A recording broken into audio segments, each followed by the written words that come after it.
السلام علیکم ویورز، بسم اللہ الرحمن الرحیم۔ جماعت ہفتم کی اردو کی کتاب میں سے کہانی یوم دفاع پاکستان، اس کے مشکل الفاظ کے معنی ہم پڑھ رہے ہیں۔ تہوار وہ دن جو سال بھر میں ایک بار منائے جاتے ہیں۔ نوعیت، طرح، حالت، گھن گرج، تیز شور، ہلہ بول دیا، حملہ کر دیا، مکاری سے، دھوکے سے، چپے چپے کا، ہر حصے کا، دفاع، حفاظت، شانہ بشانہ، ساتھ ساتھ، تن، جسم، من، دل، دھن، دولت، تن، من، دھن، سب کچھ، عددی برتری، تعداد میں زیادہ ہونا، گھمنڈ، غرور، مسلط کر دی، زبردستی، لاگو کر دی،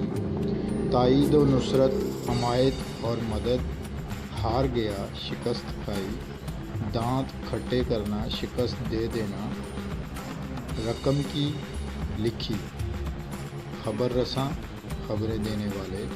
من گھڑت، جھوٹی، ناکوں چنے چبوانا، عبرت ناک شکست دینا، عزم و شجاعت، پختہ ارادے اور بہادری، جارحانہ عزائم، ملک پر حملہ کرنے کے ارادے، سیسہ پلائی دیوار، لوہے کی دیوار، بڑی مضبوط دیوار، چکنا چور ہو گیا، ٹوٹ گیا،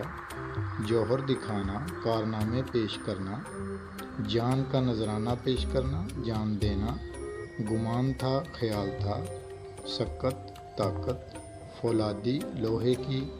ابد تک، ہمیشہ کے لیے، غیور، غیرت مند، نمایاں کارنامے، اہم کام سر انجام دیے، شاہینوں کا، ہوائی فوج کے مجاہدوں کا، راج، حکومت، صحرا است کے دریا، صحرا ہو یا دریا، نہ بال و پرما، ہم ہر چیز کو ہلا کر رکھ دیں گے، عقابی نگاہ، تیز نگاہ، مفلوج کر دینا، تقریباً ختم کر دینا، آزمائش، امتحان، نشر کرنا، جاری کرنا۔ اپنا خیال رکھیے گا، نیکسٹ ویڈیو میں ملیں گے انشاءاللہ۔ اللہ حافظ۔